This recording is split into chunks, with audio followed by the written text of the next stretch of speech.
Hello everyone, in this video I'm gonna show you how you can use SolidWorks mirror feature to mirror entities of your geometry. For this, open SolidWorks and create space for new part.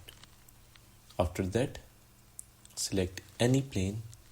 I'm selecting the front plane and make this plane normal to your face by pressing Ctrl+8, or you can also make it normal by go into view orientation and select normal to. After that, go into line, select center line and make this line at the origin. This line serves main part in the mirror of entities. Now I'm creating a random geometry and I want this geometry to be mirror at the other side.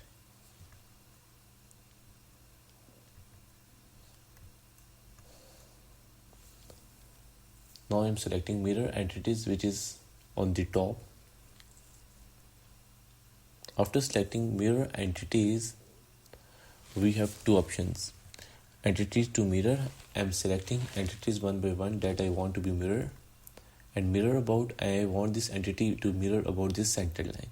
So now you see, we get entities mirrored on the other side.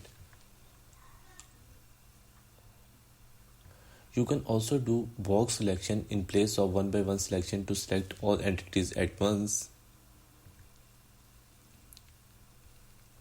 Okay, and now I'm going to tell you second method to mirror entities. I am selecting a plane, means I select a plane, right plane, which I want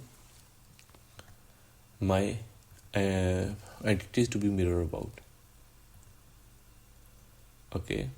Now, and also we can select any entities in place of complete geometry. I can select any part of geometry to be mirrored. Like this, as you see, I mirror the circle on the other side, and this circle is exactly different, is exactly at the same distance from both ends.